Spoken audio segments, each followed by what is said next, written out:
جو تم کہہ رہے ہو، حقیقت یہ ہے۔ تیسری صورت یہ ہے کہ آپ کو لگتا ہے کہ غلط فہمی نہیں ہے، اس کے اندر ضد ہے، میری دشمنی ہے، انا ہے، تو اگر ایسا ہے کہ نہ غلط فہمی ہے اور نہ وہ چیز آپ کے اندر موجود ہے، وہ جھوٹ بول رہا ہے اور وہ جانتے بوجھتے ہوئے جھوٹ بول رہا ہے، اس کے اندر آپ کی مخالفت آ گئی ہے، تو آپ پھر بھی اس سے درگزر کریں، بلکہ اس کو معاف کر دیں۔ جب آپ معاف کریں گے آپ پر سکون ہو جائیں گے، اور بعض کا ہمت نہیں پڑتی معاف کرنے کی، تو اس ہمت کا ملکہ پیدا کریں اپنے اندر۔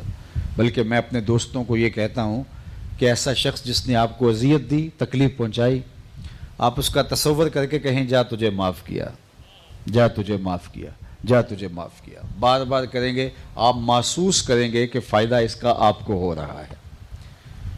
اور اگر آپ سزا بھی دینا چاہتے ہیں اس کو، تو اس سے بڑی سزا کیا ہو سکتی ہے کہ آپ اس کو نظر انداز کر رہے ہیں؟ یعنی جو آپ کو گالیاں دے رہا ہے، جو آپ کو برا بھلا کہہ رہا ہے، آپ اس کو نظر انداز کر رہے ہیں، اس سے بڑی سزا اور کیا ہو سکتی ہے؟ اس سے بڑی جو ہے وہ اس کی تذلیل اور کیا ہو سکتی ہے؟ تو آپ اگر واقعہ ہی اس جرم کا شکار ہیں تو انصاف یہ ہے کہ سب سے پہلے اپنے آپ کو صاف کر لیں۔ اس نے بتا دیا، نشاندہی کر دی۔ اللہ اکبر۔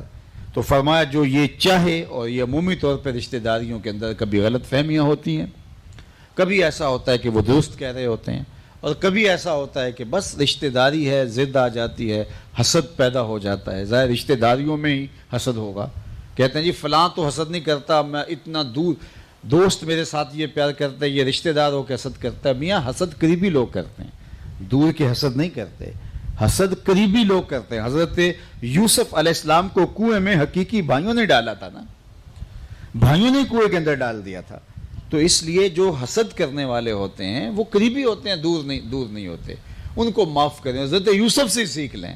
جب وہ وقت آیا، حضرت یوسف عزیز مصر تھے، تخت پہ براجمان تھے، اور یہ سوالی بن کے کھڑے تھے کہ ہمیں کچھ گندم دے دیجئے، ہمارے اوپر رحم کیجئے، ہمارے وہاں وہ فاقہ ہے، قحط زدہ علاقہ ہے۔ تو حضرت یوسف علیہ السلام نے ان سے مخاطبت کرتے ہوئے فرمایا کہ حل علمتم ما فعلتم بیوسف واخیہ، کیا تمہیں معلوم ہے کہ تمہارا ایک بھائی یوسف بھی ہوتا تھا اور اس کا ایک بھائی تھا بن یامین، اور تم نے اس کے ساتھ کیا سلوک کیا؟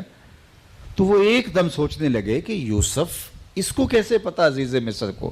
مصر کے بادشاہ کو کیا معلوم کہ ہمارا ایک چھوٹا بھائی ہوتا تھا؟ وہ تو جو ہے وہ پرانی کہانی ہے، 40 برس بیت گئے تھے اس بات کو، وہ تو تاریخ کنویں میں ڈال دیا اور بھولی بسری داستان بن گئی۔ یوسف دنیا پہ ہے بھی یا نہیں بھی ہے، یہ ہمارے بھائیوں کے درمیان راز تھا، تو اس کو کیسے پتا کہ یہ کہہ رہا ہے تمہارا ایک بھائی یوسف بھی ہوتا تھا؟ تو ایک دم وہ بچپنے کا یوسف، اس کے نقوش اور اس کی منمونی صورت تصور میں آنے لگی، اور عزیز مصر کو دیکھا تو شکل کی کچھ مشابہت پڑنے لگی۔ اب اگر عزیز مصر کو یوسف مان لیں تو بدن لرزہ بر اندام ہے، لیکن جو کہانی 40 سال پرانی ہے تو اب یہ بات بھی نہیں، تو لڑکھڑا سے رہے ہیں اور کہا اِنَّكَ لَأَنْتَ یوسف، لفظ ہی بتا رہے ہیں، اِنَّكَ لَأَنْتَ، آپ ہی یوسف ہے؟ قَالَ أَنَا یوسف، ہاں میں یوسف ہوں، وَهَذَا أَخِي، اور یہ میرا بھائی ہے۔ اب جو حال ان کا ہوا بھائیوں کا، وہ ان کے بدن تھر تھر کانپنے لگے کہ جس کو کنویں میں ڈالا تھا آج شہنشاہ ہے مصر کا، اور ہم سوالی بن کے کھڑے، اب ہمارے ساتھ کیا ہوگا؟ انہیں لگتا تھا گردنیں اتریں گی، لیکن جناب یوسف نے ان کو انتظار کی سولی پہ بھی نہیں لٹکایا کہ کوئی فیصلہ کرنے سے قبل کچھ وقت انتظار کروایا جاتا ہے۔ وہ سوچ سوچ کے ایسے مشکل حالات کے اندر تو جو ہے وہ انسان ہارٹ اٹیک کا بھی شکار ہو جاتا ہے، لیکن فرمایا لا تثریب علیکم اليوم، آج تمہارے اوپر کوئی مواخذہ نہیں ہوگا، جو ہوا سو ہوا، میں تمہیں معاف کرتا ہوں۔ اللہ اکبر۔ مجھے بتاؤ کسی کے رشتہ دار نے اس کے ساتھ بڑا ہی برا سلوک کیا ہو، اس نے کنویں میں تو نہیں پھینکا ہوگا؟ اور پھر میرے اور آپ کے آقا و مولا کے ساتھ جو مکہ کے کفار نے سلوک کیا، قریش نے سلوک کیا، اپنے رشتہ داروں نے سلوک کیا، گڑے کھودے، کانٹے پھینکے راہوں میں، گلے میں کپڑے ڈال کر تاؤ دیے، اللہ اکبر، اپنے گھر کے کوڑے حضور کے گھر کے باہر پھینک جاتے، اذیتیں پہنچائیں، تکلیفیں دیں،